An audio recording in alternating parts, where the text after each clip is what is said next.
We are from EIZOC Secretariat, here again together for being a part of the webinar Ophthalmology Resident Teaching Series 17. ORTS will be giving us a platform for the young generation to come up with the academic activities, and as a whole, with this type of program, the bond between the states of the EIZOC will be tightened. Through EIZOC, Eastern India is gaining its position and repute in the National Ophthalmic Forum. Our Chairman Scientific Committee, Dr. Sabyasachi Patnaik, has framed the webinar in a meticulous way, supported by the Chief Coordinator, Dr. BNR Subudhi sir. The program is mentored by none other than our past President of AIOS, Dr. Ajit Babu Maji. The session will be moderated by Dr. Biggan Panda. Speaker of the evening will be Dr. Milind Nayak from LV Prasad Eye Institute, Hyderabad. We had a galaxy of panelists who are the masters in their field, namely Dr. Pravisha Banerjee, Dr. Molay Verma, Dr. Mihir Mishra, and Dr. Arnab Biswas. Discussions are chosen from different academic institutions across the country. Before continuing further, we like to hand over the proceedings to Dr. Pranab Ranjan sir, the President of the EIZOC, the welcome address. And over to President sir.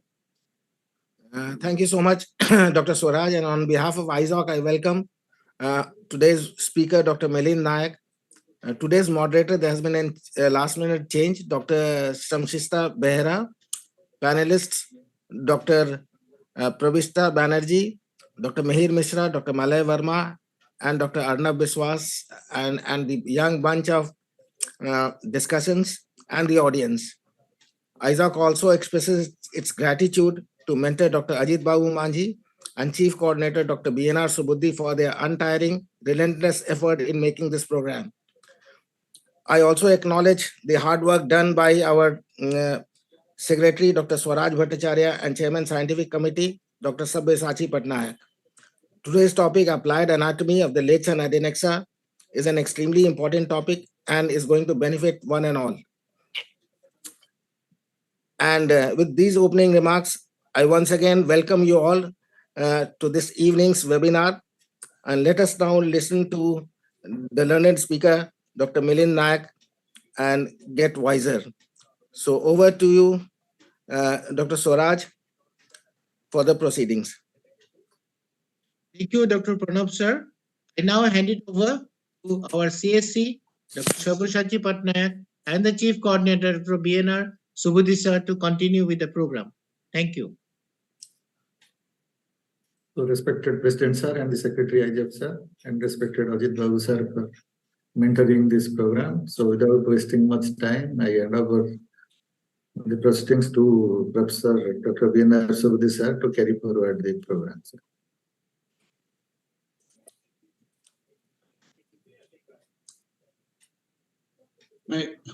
Is it visible? Yes. Respected President EIZOC and my friend Dr. Swaraj Bhattacharya and Dr. Sabyasachi Patnaik, I welcome you all to again on the finest session of ORT session 17. And we have entered into a new horizon, a new topic started from this week onwards. It is oculoplasty. And today's topic is just basics of anatomy of the lids and adnexa by none other than the finest speaker of our country, Dr. Milind Nayak. So this is the webinar. Already my president, our president and secretary already spoken, and Dr. Sabyasachi Patnaik, the chief coordinator, who has devised this program 2 years back. And we started to have this program as under the banner of OSS, Odisha State Ophthalmic Society. Now it has become broadened to the EIZOC Society, and it is EIZOC ORT sessions. And of course, nothing goes without our mentor, Dr. Ajit Babu Maji. And he's a well-known figure in all over the country and all over the world also. Many people as a retina surgeon, and also, of course, he's familiar with us in Odisha, Bengal, and all eastern states, I would say. Dr. Ajit Babu Maji, I welcome you, sir, to this program. So today's speaker is Dr. Milind Nayak. I would like to speak a few words about him. He is at present a consultant, ophthalmic plastic surgery service, Adnexa Institute, Hyderabad. His areas of interest include aesthetic and facial plastic surgery, thyroid eye disease, and minimally invasive ophthalmic plastic surgery.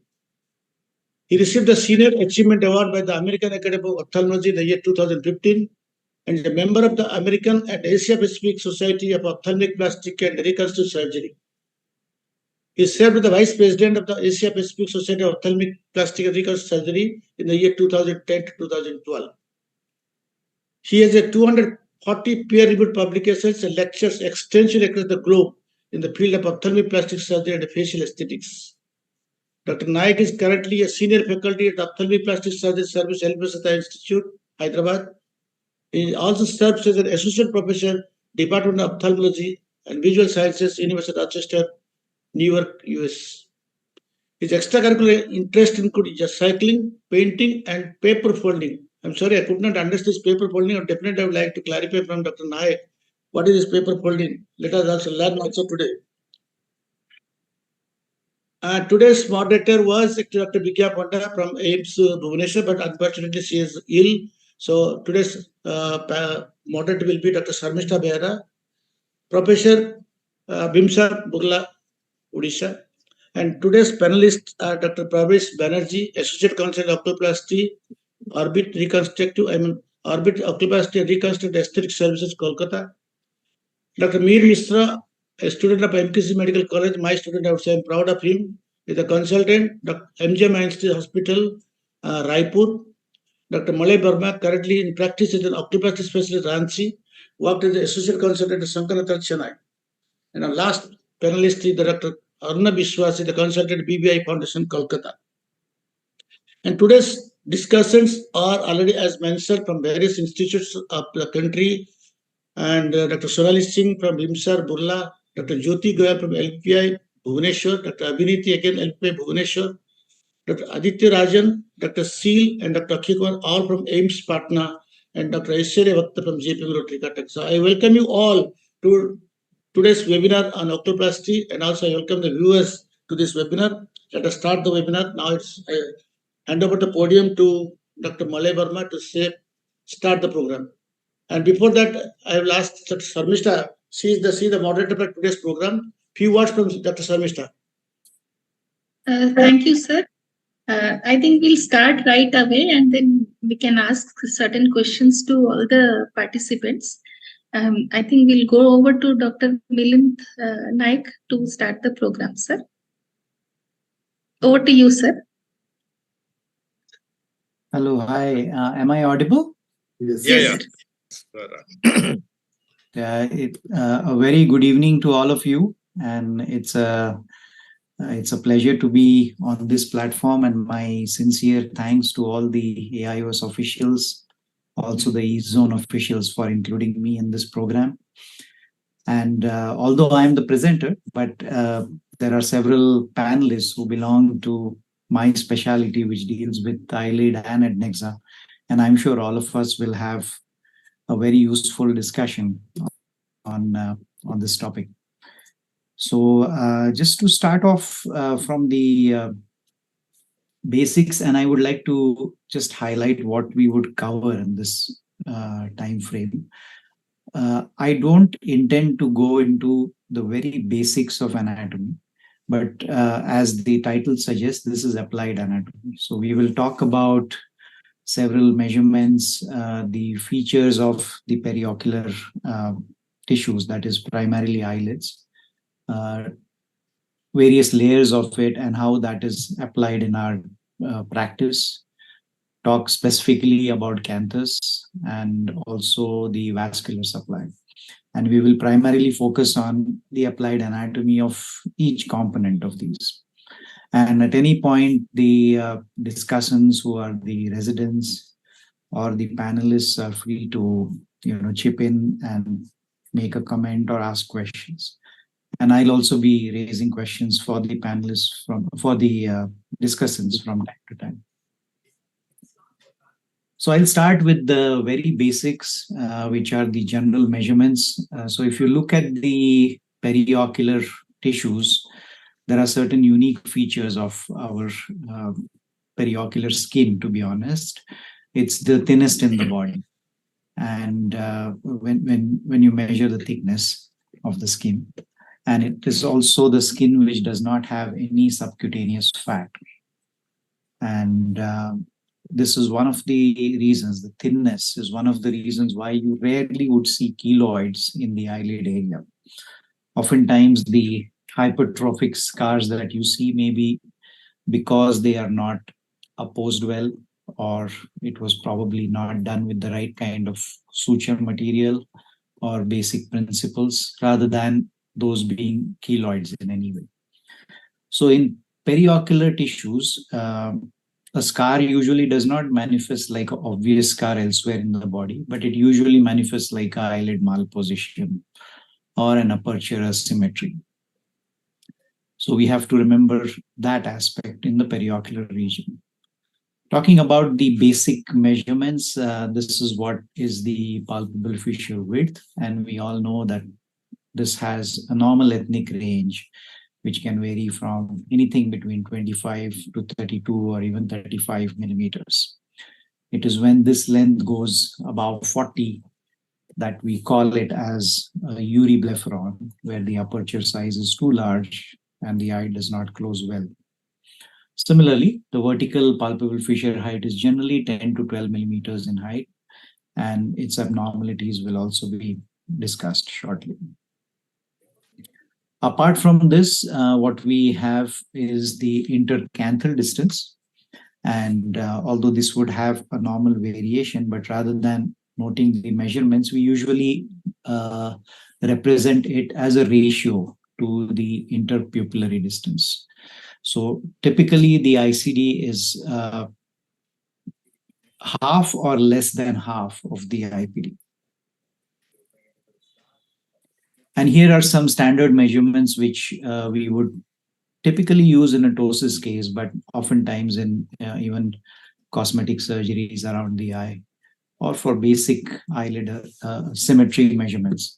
So if you look at this left picture, we have MRD1, which is between the corneal reflex and the upper eyelid margin in the midpupillary plane in primary gaze.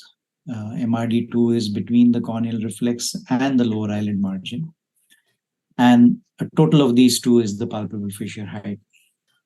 There is also something called as margin crease distance. Here I'm showing it on the right side. The first prominent crease, you mark it, and in down gaze, you measure the distance from the lash line to the crease. And that's this distance would represent where the crease is. And typically in a patient with levator disinsertion, you might have the lid crease moving higher because the levator is going back and taking the skin along with it. So your MCD could be higher on that side compared to the normal eye. Anterior lamellar height is basically between the lash line to the lower part of the hair-bearing part of the brow. And typically this distance is anything between 22 to 25 millimeters or more in an older person. On this, yeah, go ahead.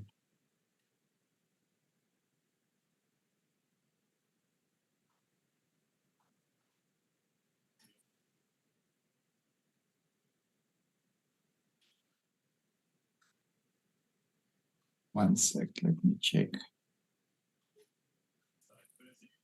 How is it now? You can just swipe display. Swipe display, I think it will work. Swipe display or slideshow. Slideshow. It is there only. Okay, slideshow. Once you go to full screen. Presenter view. Yeah.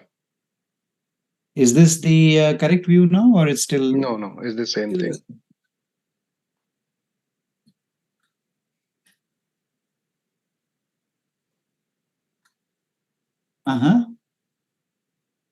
Slideshow. Presenter view. Just put on the presenter view. I think.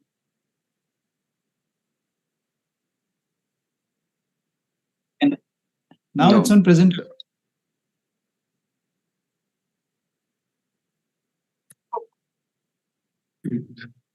Swap this. You can play from start. Or play from current. Play from start. First one. Yeah. It's still in the same view. Let me just. You can swap display. It is just in the top. No, not this one. Okay. Now you see the up left. Yes. And that's fine. That's fine. Yeah. Perfect. I'm so sorry. No problem.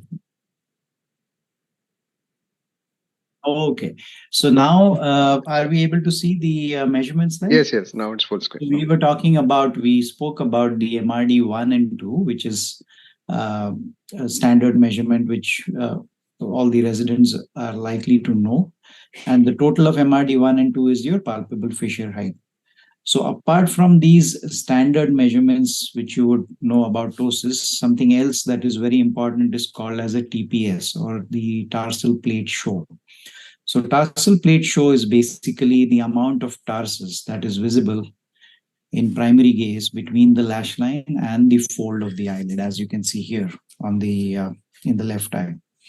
And another parameter less often measured for ptosis, but more so in other eyelid measurements, is the brow height. So from the central corneal reflex in the mid-pupillary plane, you mark a point which is at the lower edge of the hair-bearing part of the brow, and that is basically your brow height. If you were to just judge ptosis based on what is its relation to the cornea, then this diagram explains it. Normally, the upper eyelid covers the superior 2 millimeters of the cornea. And if the eyelid actually reaches up to the upper edge of the pupil, then you could call it as a 2 millimeters ptosis. And if it reaches the mid-pupillary plane, then that is 3.5 millimeters. So this is based on a classic vertical height of the iris plane and where the eyelid rests in relation to that. So actually in this photograph, the eyelid is at the superior limbus. So this is mild eyelid retraction by definition. So any of the residents can tell us what is mild, moderate, and severe lid retraction?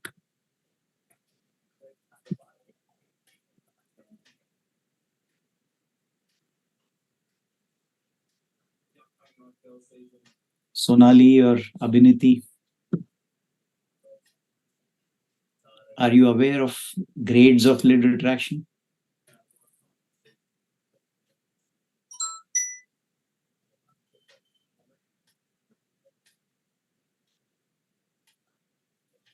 Okay, so lid retraction actually could mean upper or lower eyelid. So when we are talking about upper eyelid, if the eyelid is reaching just up to the superior limbus, that's mild.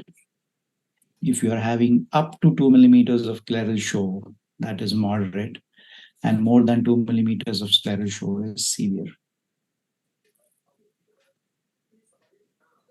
So apart from the measurements, what are the general features? Now, the periocular tissues and the adnexa is different in a female versus a male. You can see those findings here, and it is more to do with the shape of the eyebrow. So in a female, the eyebrow arches upwards and laterally, whereas a male eyebrow is horizontally flat. The brow height could be much lower in a male as compared to a female. And in a female eyebrow, the highest peak of the brow is usually at the junction of the medial 2/3 and the lateral 1/3. And the other findings are pretty much the same in both the cases. Here you can see the tarsal plate show, which I spoke about, the distance between the lash line and the eyelid fold. And this MF is just the medial fat pad that we have marked here. Now, as against gender, we also have eyelid anatomy, which varies based on your ethnicity. And there are two broad types in this: Caucasian, which is also the regular Indian eyelid, you could call it, and the Oriental.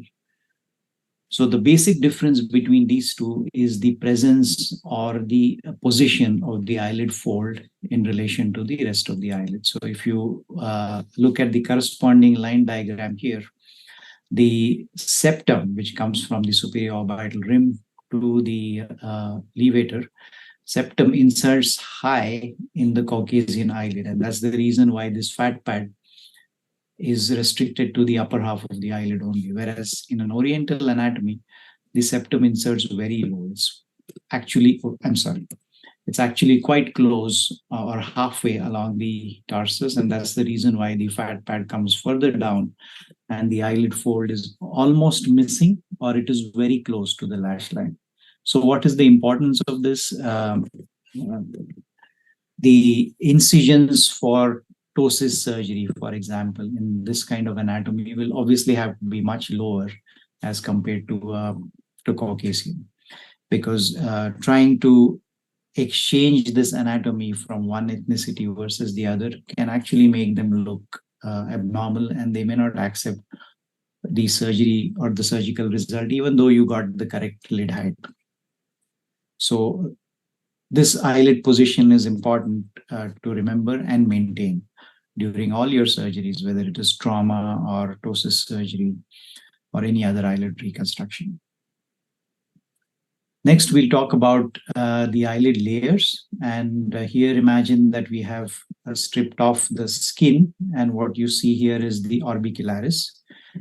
Now, on the left side, we have just removed the orbicularis. So below that, what you would find is the septum.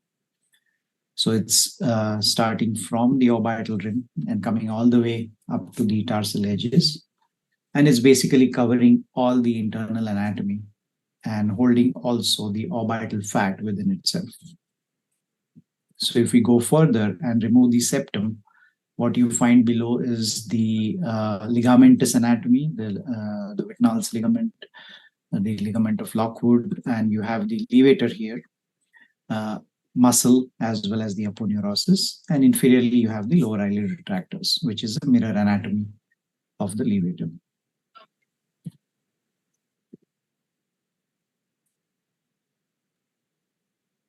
So what is the importance of these layers? So here is a picture of, you can call it as an eyelid pentagon, which is being repaired, or you could even imagine an eyelid tear, full thickness, which is being repaired. So layered closure is based on your anatomic knowledge.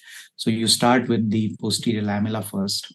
So your vertical mattress suture goes through the tarsus, equidistant on either side through the medium orifices, through the cut edge and back again. So that is your first suture. Then you approximate the tarsus, orbicularis, and skin in those layers. So you do not directly close the conjunctiva. You take the marginal suture first, then the tarsus, then the orbicularis, and the skin. So this is one good example of appreciating the layers of the eyelid when you're doing any kind of trauma surgery. Any questions from the residents so far? Questions, doubts? Any panelists want to add anything? Dr. Emin, I have a question.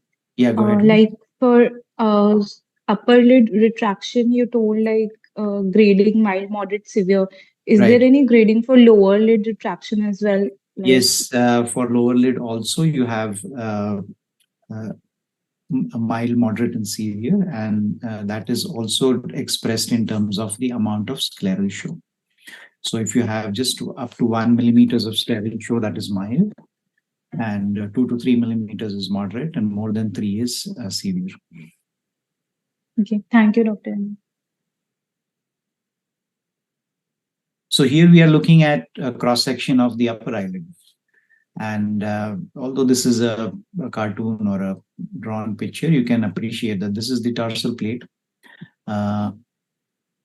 conjunctiva, then there is Mueller's muscle and the levator. So if you see levator, it's in two components. The LA is the levator aponeurosis, the white one. And then you have the actual muscle. And the Mueller's muscle sits behind the levator. So it originates onto the levator itself, and it inserts at the upper edge of the tarsus. Anterior lamella is composed of skin and orbicularis, and this extends as a layer all the way up to the brow. And below the skin orbicularis layer on the frontal bone, you would have subbrow fat pad there. But this fat pad is the preaponeurotic fat, PAF. And the septum extends from the orbital rim all the way up to the upper edge of tarsus or the insertion of levator. So the aponeurotic fat pad, which is extraconal, is kept in place by the septum. Yes, I'm sorry, was there any question or comment? Okay. So now let's look at what all components in this upper eyelid layers do we have where we have practical applications. Now look at this lady with a mild ptosis on the right side, and we put in a phenylephrine drop and her eyelid is lifted up. So any guesses what is happening here? What test is this?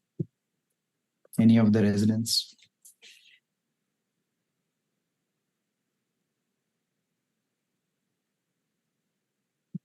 Let me call up. Yeah, Aditya. Any idea what this is? You can ask them by name. Yeah, I'm trying to locate Aditya. Okay. Aditya from Patna? Yes, sir. Yeah, tell me any guesses what this is? It's a test. It's a pharmacological test done in ptosis evaluation. Master अगर skewed rod करने के लिए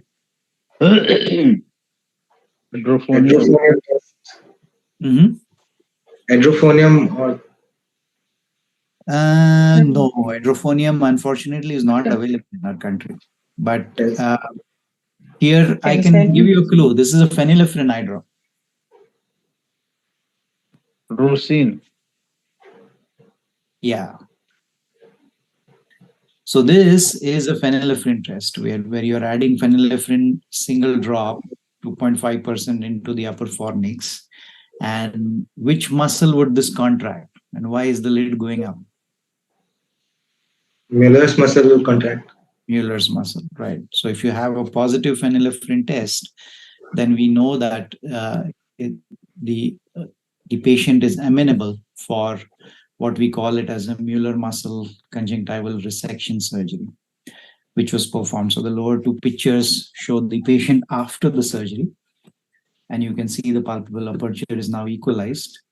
And because this was done from the posterior approach, the advantage of this surgery is that there's no skin scar. So we are talking about this because we are discussing the Mueller's muscle, which is one of the layers of the upper eyelid. So this is called Mueller muscle conjunctival resection, MMCR, where you clamp a certain pre-desired length of the Mueller's and conjunctiva and you excise it. So you're actually shortening the posterior lamella, which lifts the eyelid. Now, as against that, there is another confusing similar named surgery called Muellerectomy, where you remove that muscle. So you get between the levator and the Mueller's. You separate it in that plane. Then you separate the Mueller's from the conjunctiva and you remove it completely. So Muellerectomy is done for mild upper eyelid retraction. So this is almost like surgically creating a Horner syndrome.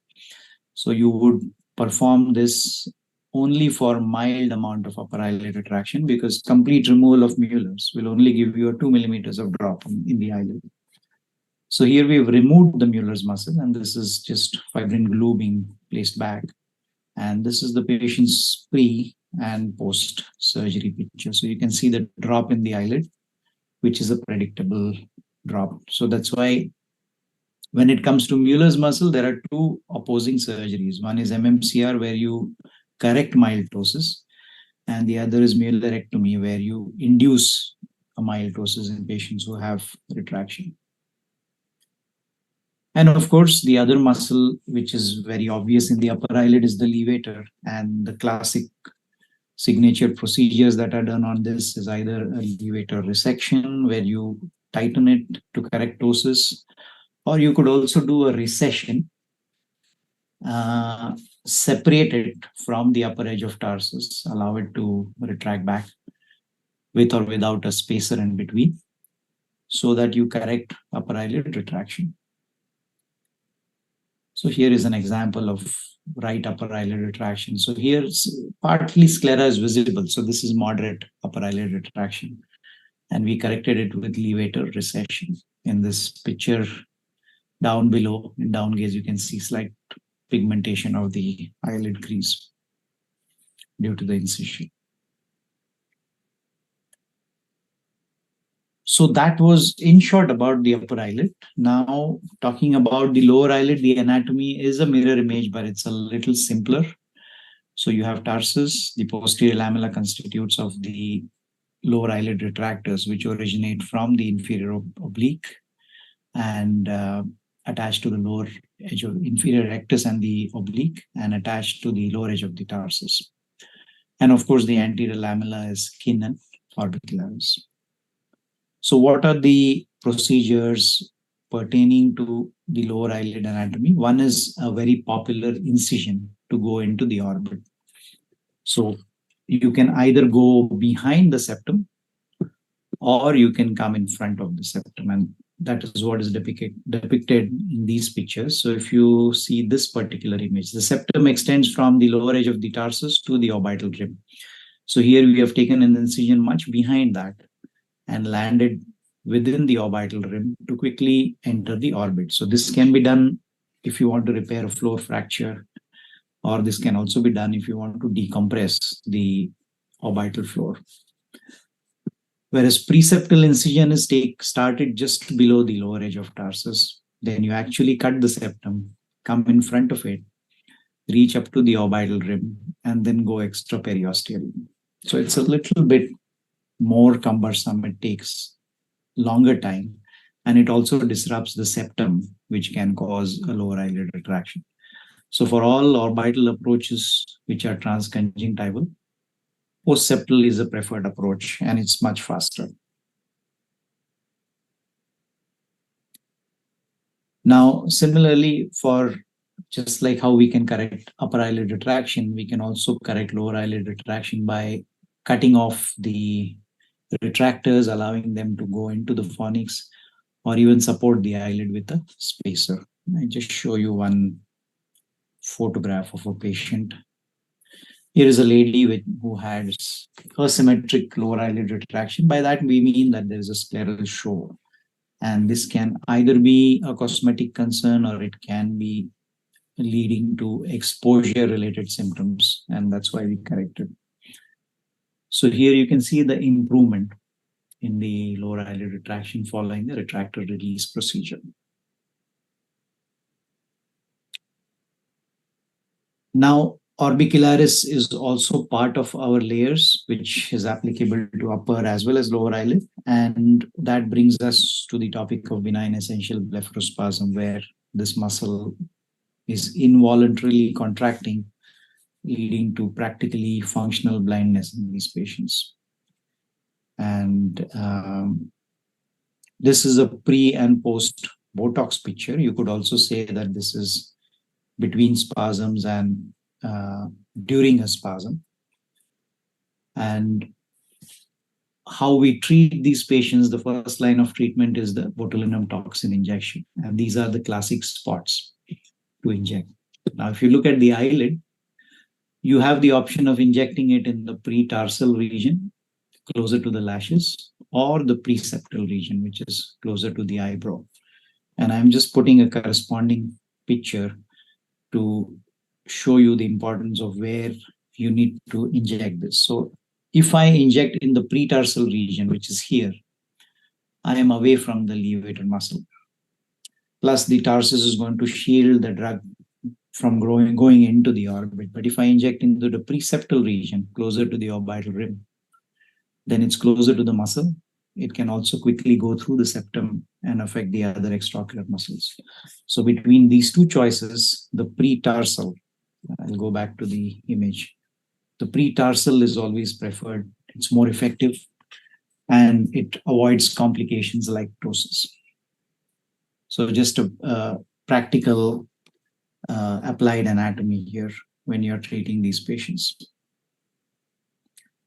Similarly, if you're not planning to inject, or if the botulinum toxin is not working and you want to treat it surgically, then these are the three components of the orbicularis muscle which you would want to excise when you are doing a myectomy operation, which is the next line of treatment for benign essential blepharospasm. So you remove the pretarsal muscle, the preseptal muscle. This white line outline is actually the orbital rim. And there is some component of this muscle even beyond the orbital rim, that is the orbital part. So you would have to remove all that. In addition to that, you will have to remove corrugators, procerus muscle, and that is what completes your myectomy operation. And here is just an intraoperative photograph showing how the orbicularis muscle is during the myectomy procedure. So you have skin on one side, its dermal vessels are preserved. You have orbital septum on the other side, and you're only separating the orbicularis in between the two and excising that all over.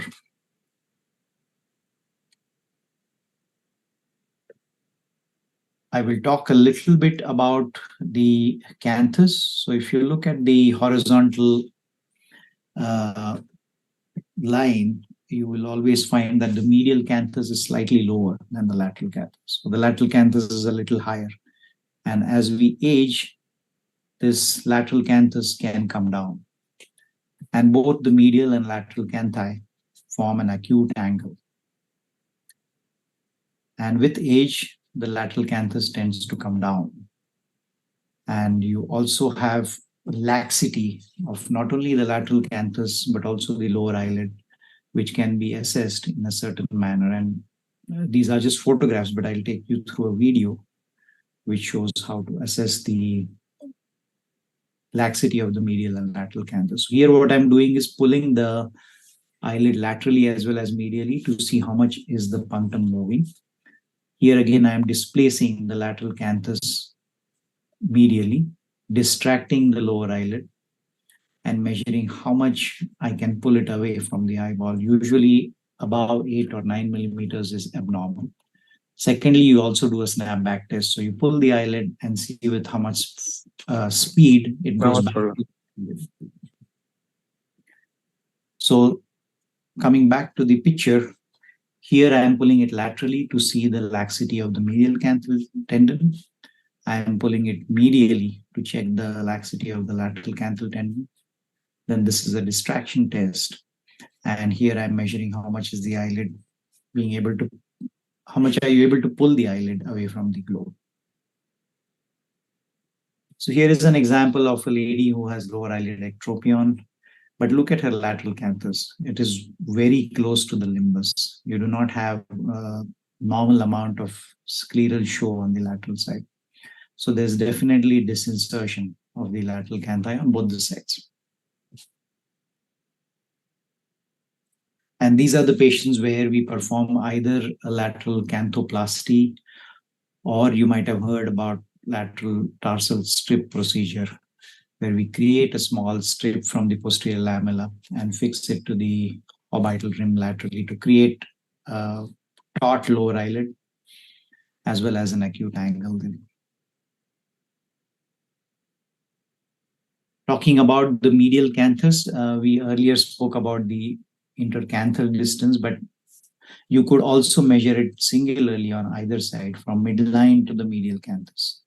And if you see on the right side, the medial canthus is moved laterally. So this is telecanthus. And this is acquired telecanthus post-trauma. So we had to fix it back to the anterior lacrimal crest to recreate this acute angle here. When the canthus is moved vertically, upwards or downwards, then the term dystopia is used. And it can also move anteriorly. So this is a dystopic canthus, which was corrected by a Z-plasty to put it back in line with the other eye. So with canthus, you can have telecanthus, canthal dystopia, or even anterior displacement of the canthus. Finally, coming to the vascular supply and its applied anatomy. So most of the eyelid and adnexa would be supplied by the lateral palpebral artery and the medial palpebral artery. These are basically branches which arise from the corresponding vasculature. So here it is the angular, and the lateral one can arise from the zygomaticofacial. So they both form kind of a loop, and you have a peripheral and a marginal one. So you'll have a marginal arcade and a peripheral arcade. Marginal arcade is the one which is just close to the lash follicle bases, and that's the reason when sometimes if you're passing a stay suture there, it will suddenly start bleeding because you hit this marginal artery. Peripheral arcade is just at the upper edge of the tarsus, and it is sometimes seen below the levator, between the levator and the conjunctiva. So typically, easy visibility of the peripheral arcade is one of the signs of levator disinsertion during surgery. So you know that the muscle is moved up, and that's why the arcade is visible. The veins are pretty much on the same theme. So you have the palpebral vein, lateral and medial, and you have a single superior peripheral vein, which drains the upper eyelid. Apart from the fact that this extensive vasculature allows very good healing of the eyelid, so you don't typically get areas of necrosis or part of the eyelid falling off, even if it looks pretty avascular to you during injury. There is a very important application of this vascular anatomy, and this is to do with procedures which are done around the eye, particularly particulate matter injection. So this is applicable to triamcinolone, which is a suspension. It is applicable to fat injections. It is also applicable to filler injections. And many dermatologists perform PRP procedures these days, and that also can lead to vascular occlusions. So the reason why this happens is that in and around the eye, there are several areas where the external and internal carotid systems, they anastomose with each other. So if you imagine this particular picture where there is an external supratrochlear artery, and here is a needle which is going to inject a particulate matter into the artery, and it goes retrograde along the artery back towards the ophthalmic. And then along with the flow of the blood, it gets lodged into the central retinal artery. So this is the reason why you might get immediate blindness or even a branch artery occlusion because of particulate matter. And these are very serious complications of injectable techniques like filler injections in and around the eye. And till date, these complications do not have any known treatments. So it is very important to make sure that blood vessels are avoided. Many injectors prefer a cannula rather than using a needle. So it's important for ophthalmologists to know this because there are so many such cosmetic procedures happening around us. Some of them are regulated. There are others who are well trained, and these questions or queries might come up to you, or they might give you a panic call on this one. So I will stop here, and I will look forward to receiving any questions or comments from my panelists or any other discussion points that we want to have. Sir, I have a question. Yeah, go ahead, Aditya. Yes, sir. Sir, how do we prevent these complications with fillers? Well, there are many proposed methods to minimize them. One of them is to use a cannula instead of a needle. So because the cannula tip is blunt, you are unlikely to enter an artery while you are injecting. Very similar to using a blunt needle for your retrobulbar block, in which case you may not puncture the eyeball. So it's the same philosophy. Second is to inject very slowly so that there is no retrograde flow along the artery. Third is to aspirate before you inject.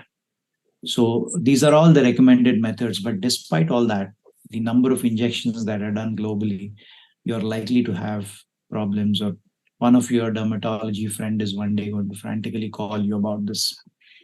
And apart from attempting retrobulbar hyaluronidase, there has been nothing else that has been reported to be effective in these situations. And even in those cases, it has not worked. I'm looking for a chat.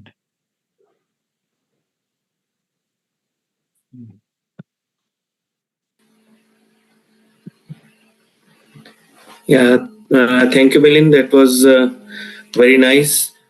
Yeah. And I think I would congratulate the organizers for bringing you here.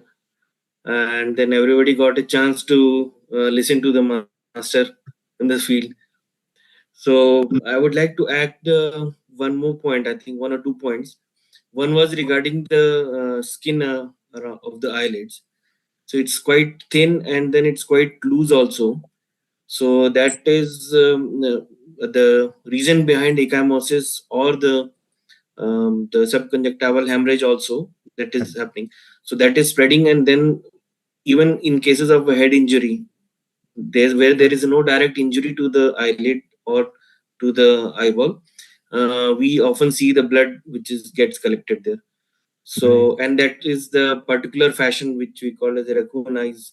So that is there because of the looseness of the skin, and the edema also tends to develop quite early, quite easily, even with the trivial trauma. So that is one thing about the skin part. Then in cases of a lateral canthal laxity, we often see a fold at the canthus, which looks like an enchyloblastoma, but actually that is because of a laxity, and we often tend to confuse them. So that is one point I think the residents might need to keep in mind. And then that was quite very nicely covered about the eyelid measurements also. They were very nicely covered. And there are some other measurements mentioned in the literature regarding the function or the action of the levator muscle. So I don't know how much they are valid in routine practice or as well as in cases of when the person is facing the examiner, like the margin limbal distance, which is for the measurement of the levator action, particularly in up gaze. So that also gives a idea about the levator action. So there are so many measurements, but I don't know whether everybody needs to learn them. So I think you had that's why you have covered the more important ones, MRD 1 and 2. Right. Another. Yeah, go ahead, Malay. Yeah, I think that is. So another point was that's all I wanted. Differentiating between ptosis and pseudotosis. That is also sometimes very confusing. Yeah. So other eyelid retraction is there and normal eye is there. So there may be mild lid retraction, upper lid retraction, though that shows as a ptosis in the other eye. So patient also presents with that I have got a small eyelid rather than a big eyeball. And second thing is we have to see for the ocular motility also for the ptosis patient mostly, because there may be some hypertropia. So hypertropia gives a like pseudotosis. So these are some test extra we have to do when we go for a ptosis evaluation. And of course we have, I think, a bunch of parameters for the ptosis evaluation, like 7-8 parameters. So that has to be also taken care of whenever you get a patient on ptosis.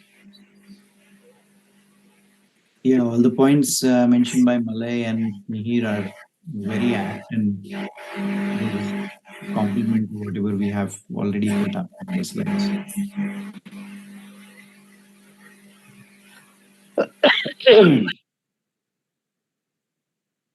Any questions from any residents? I don't think residents will ask questions. You can ask questions to the residents, what they've learned in this, half an hour. One by one, you can ask questions to the residents. Yeah, I Dr. want to, Milind. yeah, there's some question coming. I could hear something. Yes. yeah, I want to ask Dr. Sonali a question. Sonali. Sonali, are you there?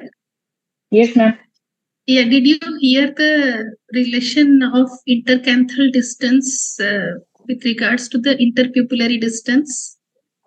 Yes, ma'am. The intercanthal distance is equal to a half of the interpupillary distance. Or half, or it's half or less or more? Yeah. Half and less. Half or less. Okay. Can Dr. Abhiniti tell about the anterior lamellar height, please? I just wanted to know whether you people are attentive like a teacher. Yes, ma'am. The anterior lamellar height we take from the lid margin to the lower brow lashes. Okay. Okay, fine. Thank you. Dr. Milind, I have one question. Like we are taking palpebral fissure height while ptosis evaluation. We are taking in primary gaze, down gaze, and also in up gaze. Correct. So, sir, like for down gaze, we look for the lid lag. But what is the significance of taking it in up gaze? Well, sometimes in primary gaze and down gaze, you may not be able to appreciate the entire excursion of the muscle, as well as where the lid, the raised eyelid fold is. So up gaze gives you a picture with respect to that. And apart from that, there are very rare cases where there could be a co-contraction between the superior rectus and the levator muscle, even if there is a ptosis. So in these patients, the ptosis might completely get corrected in up gaze. It's extremely rare, but it's a theoretical point where you want to check that in up gaze. Apart from that, practically, you are just looking at the apparent difference in the two eyelid excursions in up gaze, straight and down gaze. So what is practically important is primary gaze and down gaze. Okay. Thank you, sir. There one more point I would like to add regarding the measurements. So before starting the taking the measurements, I think we should first see the whether there is a significant inferior scleral show or not. If there is a significant inferior scleral show, then measuring the palpebral fissure height in its entirety, it's not going to give a good idea about that. In those cases, I think MRD1 is a better measurement for evaluation of the ptosis. So you can label the ptosis as a difference of MRD1 in the scenario between the two eyes. Yeah, Dr. Verma described. There is sometimes variable ptosis also. So sometimes you see a difference at some time, and another time it is normal. So again, that comes to a, like, patients may not complain it, but the parents complain of, like, there is some twitching of the eyelids while movements or while having some food or eating, chewing. So even that has to be taken, because it's a child which is presenting to us. So we have to be very cautious about those symptoms also. So that cannot be elicited from the patient itself because it's a small child. So Marcus Gunn, I am dealing with that. So Marcus Gunn jaw winking phenomenon. So that has to be, sometimes we miss out during our examination. So that has also to be taken care of, because that has a different set of treatment or management part. Right.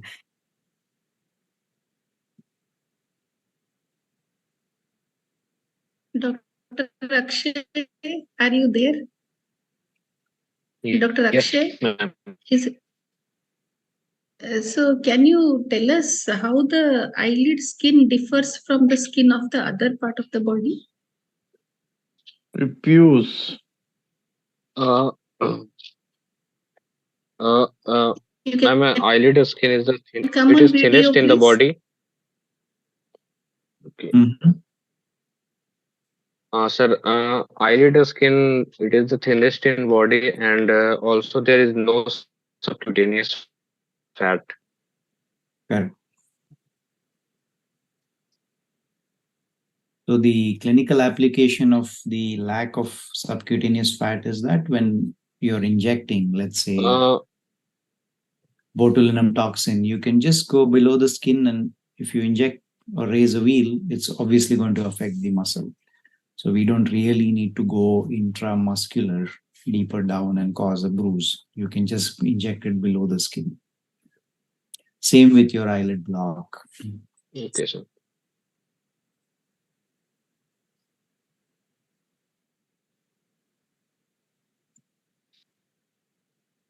Sir, I have a doubt.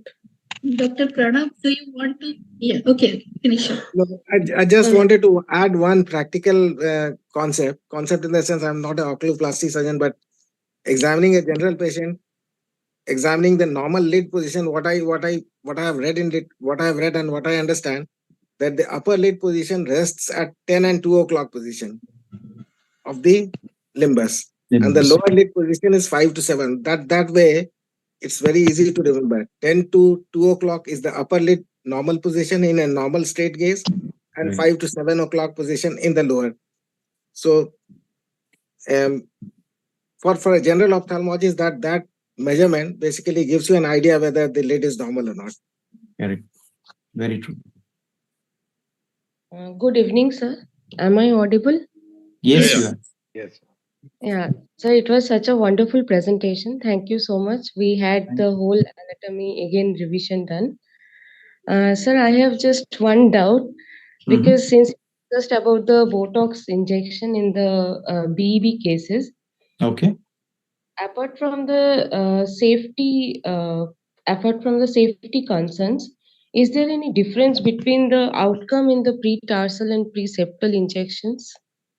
Yes, there have been studies done where these two have been compared, and the pre-tarsal one gives you a better control of the spasm because it's directly affecting the muscle which is involved in the spasm, which is closer to the tarsus. But on the side effect front, because you are blocking the muscle right at the tarsus, lag of thalamus is more in patients with pre-tarsal injections. So ptosis is less likely, lag of thalamus is more likely. It is so common that it is universal in these patients. But 1 to 2 millimeters of lag of thalamus lasting for 2 or 3 weeks is does not affect their quality of life much. In fact, the reduction in spasm is much more appreciated than the lag of thalamus. Only practical tip for them about the lag of thalamus is when they're having a bath or they're applying soap to the face, you have to ask them to remind themselves to shut the eye tight when they clean their face for the first 2 to 3 weeks. Okay, thank you, sir. Dr. Naik, is it a permanent procedure or you have to repeat again? It is not a permanent procedure. Its effect would usually last anything between 2 to 4 months. But a lot of patients have a misconception that if you start it, then you have to continue it. So it's a good idea to tell them that this is not like insulin used in diabetes, where if you don't use it, your disease will worsen. If you don't use it, your disease will remain the same. And there are many patients who do not wish to take it in continuity, but they just know the benefit. And sometimes there might be an important social occasion in their life when they want to look their best. And that's the time they come and take the injection. Taking it intermittently is perfectly okay. Yeah, in my experience, I have also given Botox for therapeutic use, like benign essential blepharitis, hemifacial spasms. Right. So usually affects around 6 months to 8 months before it starts again, like the previous episodes. So patient is quite okay with it because it is occasional spasms. So they are also fine with it. Right. Even I also counsel them that once I say it's a temporary effect of 3 months, they start telling, will I have to give every 3 months? So that is the second question. Right. So then I say, no, it's not like that. If once we give it, so may not be required. Usually it does not require. So it may go for 6 months, 8 months, or 1 year also. So you can opt for that. So that is one thing. So Subudhi sir was asking about paper folding. Yeah. Yes, yes. Sir, paper folding is also called origami, and it's a Japanese art where you start with a sheet of paper and you fold it into some kind of art form. So based on your complexity, just in childhood we used to create paper boats. That's the simplest form of origami. But as you advance in it, you could create complex structures like a dinosaur or any kind of an animal. So you have to start with a real large piece of paper. So it's something which I enjoy and I have learned to a certain extent. So do you have so much time, Milind? Yeah, that is what I was going to tell him. You have a piece of paper in front of you, can do it right now. Yeah, there is a question from Pooja. Can you explain MRD3? So MRD3 is the distance between corneal reflex and the upper eyelid position in upgaze. And although you would find this measurement in the older textbooks, but its practical utility is zero. So you might get this as a question from your examiner, but no one really uses it in the management of the doses as such. So it would be good to know it, but only up till your MS exam. Beyond that, it will not be of any applicability.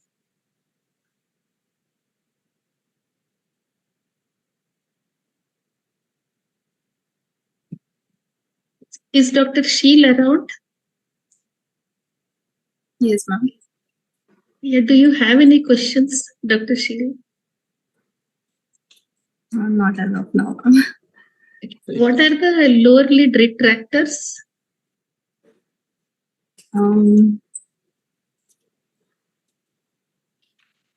the lower lid retractors are like analogous muscles, analogous to Muller's muscle, it could be. The inferior tarsal muscle. What is Lockwood's ligament? Lockwood's ligament, it is analogous to the Whitnell's ligament in the upper eyelid. It is an extension of the inferior rectus fascium.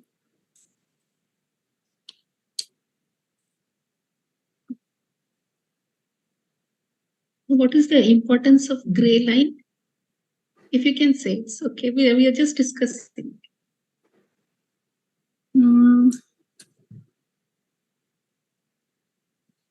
Ma'am, it can act as a surgical landmark, if we are doing a permanent tassorrhapy. In that case, when we separate the anterior and the posterior lamella, it is at the level of the gray line where we do it. Okay. So during tassorrhapy, you will remove epithelium along the posterior lamella or the anterior lamella? So that I'm not sure, sir. Okay. So it has to be from the gray line to the sharp posterior margin, mucocutaneous margin. So it's tarsorrhaphy, right? Rhaphy is joining together. If you're joining together the tarsi, you're obviously removing epithelium on the posterior lamella. Yes, thank you, sir. Aditya, yeah, yes, sir. No, why it's a gray line? I just wanted to ask her.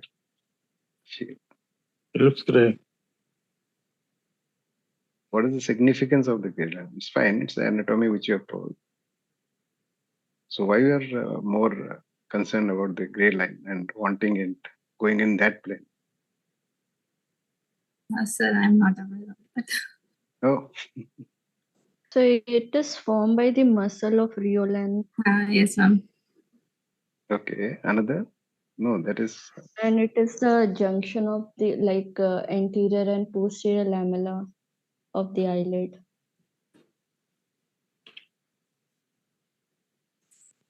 That's correct.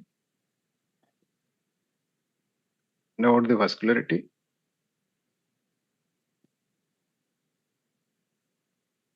Sorry, sir.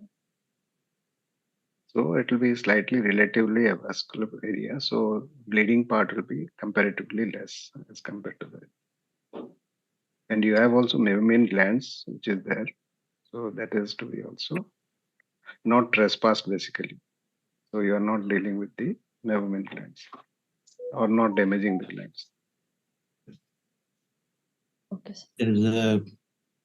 There's a question from Aditya about which suture is preferable for medial canthoplasty, acquired telecanthus. We would prefer a non-absorbable suture.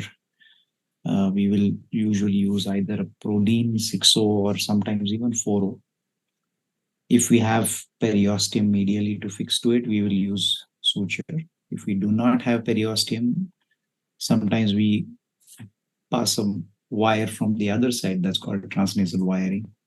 Or we could even put a plate and then fix a suture to one of the holes in the plate.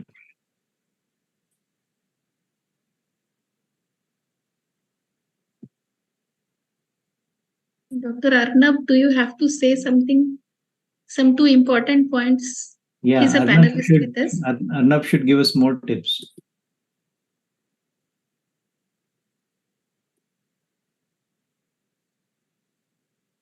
Where is Arnab? Is he with us? Maybe he is. I don't think. No, not yet. Not joined. He has not joined, I think. Not joined. Dr.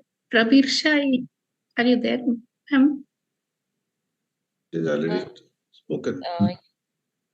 Hello. Yeah. Yeah. Do you want to say some 2 important points? You're asking questions to her? No, I'm not asking. I'm asking whether if she's 2 important interested, she can points. tell. No, I'm not asking. Sorry.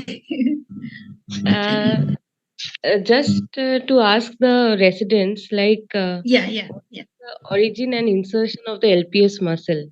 Can anyone tell that? For a name only. Ma'am, Ma'am, it is originating origins from the its origins from the above the annulus of gene. Hello. Yes, Yeah, Sonal. you are audible. It's from the annulus of gene, above the annulus of gene, and it advances anteriorly and inserts at the 5 insertion. It has 5 insertions in the upper fornix. In the skin, it creates the eyelid crease, lateral horn, and medial horn. Medial horn near the medial canthal tendon, and the laterally in the lateral tendon. The tarsus, few fibers to the fibers to the tarsus upper is in the anterior surface. Okay, yeah. It originates from the lesser wing of sphenoid. Lesser wing of sphenoid. Okay, good.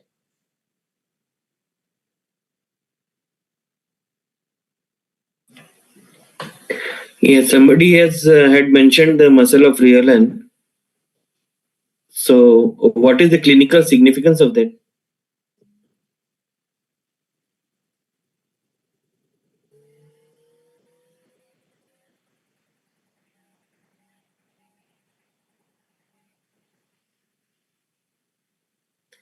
Am I audible? Yeah, you are audible. You may need to mention the name, otherwise they will not answer.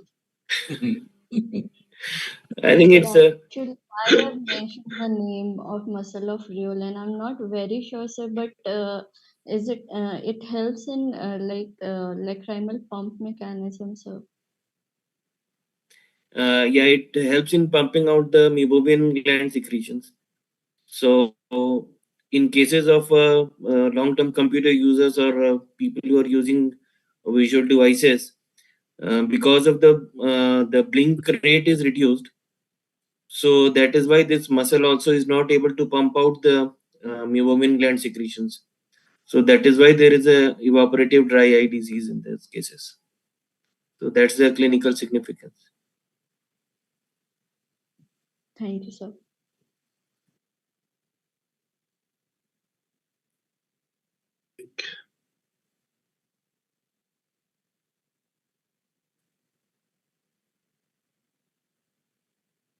Any other questions from anyone?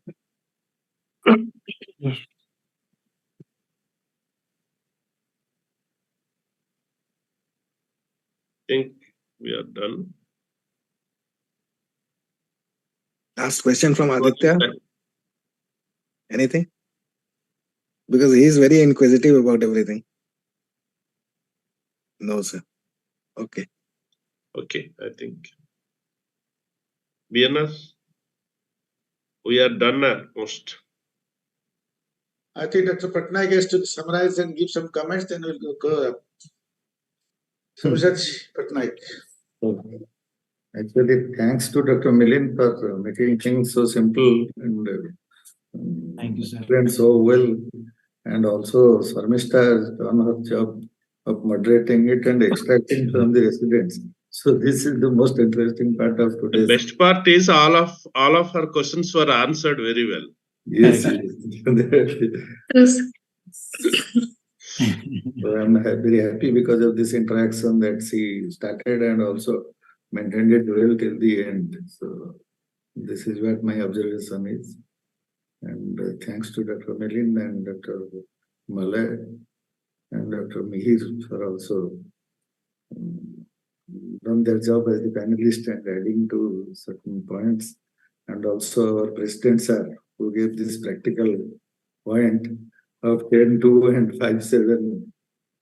Well, that's very easy to remember. Easy to remember. That is why, yeah. Yes, yes. That was most interesting. I think everybody can remember this point very well for all time to come, sir. Thank you very much, sir. Thank you. So it's customary to pay the thanks to everybody. So before I offer my thanks, I think I'll ask Rahul, our host, to play the video as usual. Mr. Rahul, do you have the video? It supported this program, so they're. Yeah. Yeah. And before that, I'll make a request that to everybody, all the residents and PGs, to ensure that they become members of EIZOC. Yes, so that is very important. they can become a permanent part of the webinar, the learning process, the socialism that takes place. So don't miss the opportunity. Become a member of EIZOC. It's very easy. Yes. Log into the website eizoc.com. You have got the membership form there. You can fill it online. And second part is that all the webinars are going to be parked in the YouTube. So anybody who has missed can later on have an access to it and watch it at his own leisurely time and learn from it. This is what I'm going to do with this webinar. Also, I'm going to repeat it and see the anatomical structures and the measurements that Dr. Milind has explained. Sure, sir. Thank you. Rahul, are you there?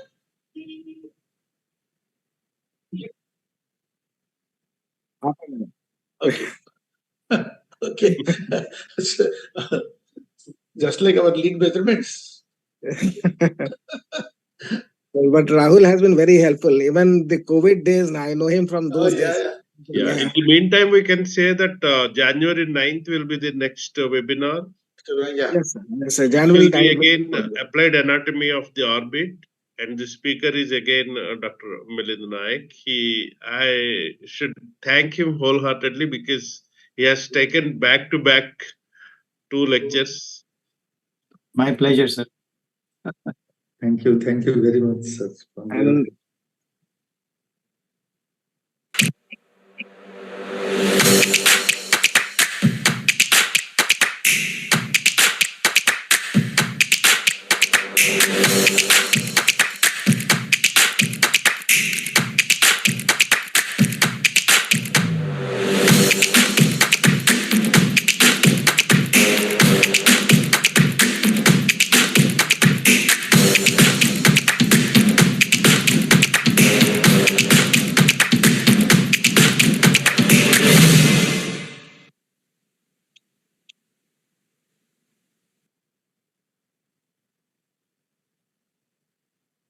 Yes. Thank you, Dr. Bill, for your Yes, sir. nice talk on this planetary aspect of the leads.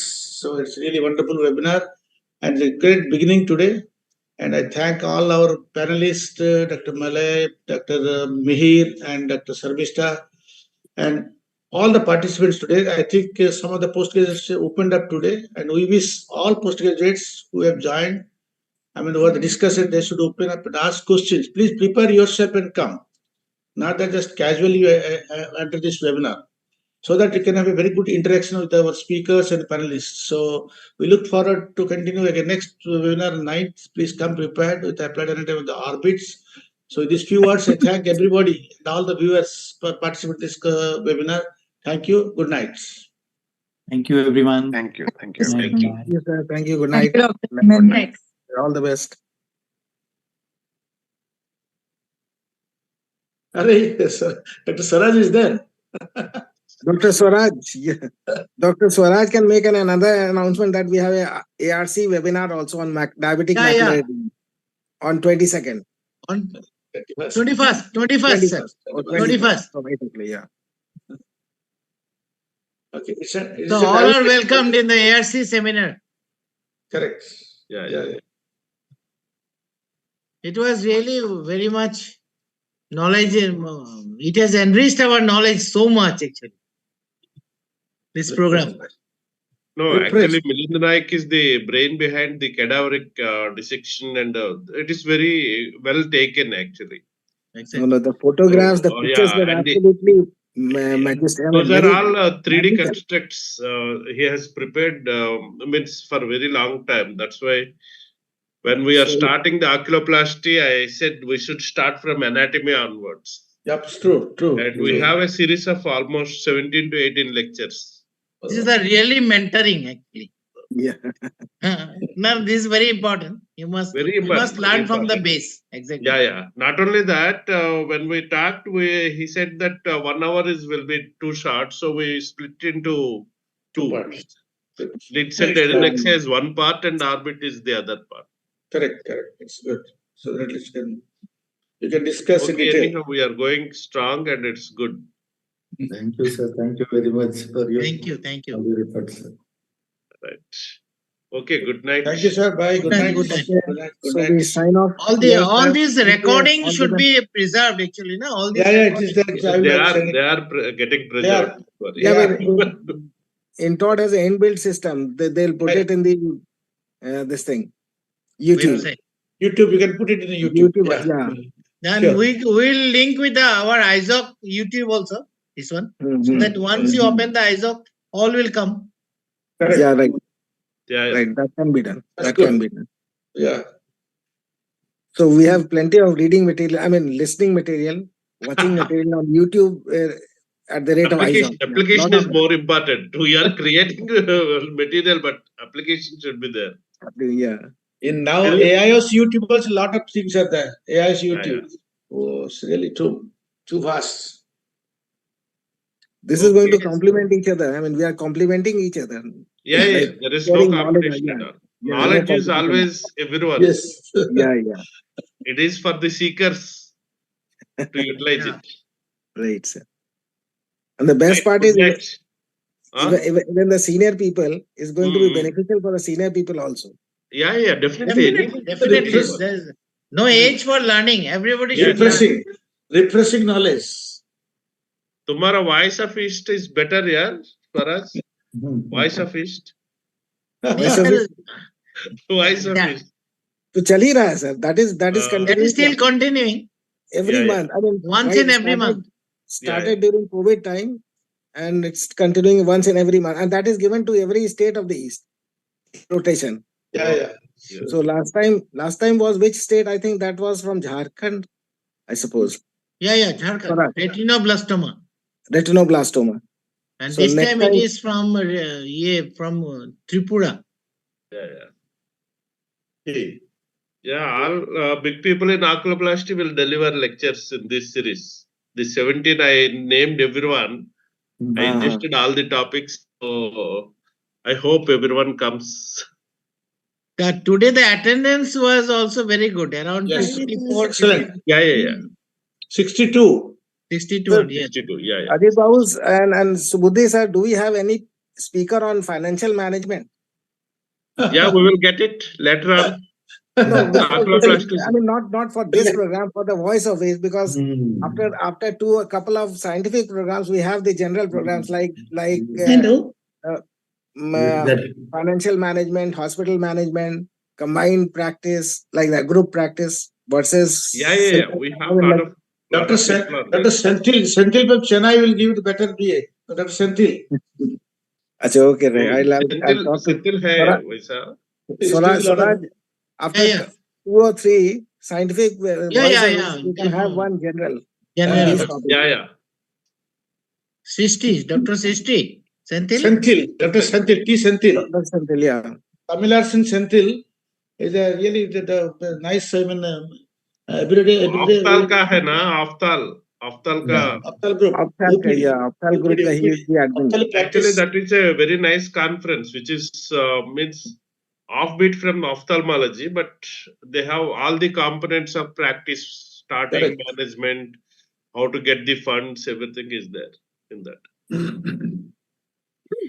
Dr. Shormista, we have missed your conference. That was a great. I heard from everybody. Thank you so much, sir. We'll be there sometime this time. Yes, sure. Maybe next time. Media. You need to support her, no? Funding need to be given by you.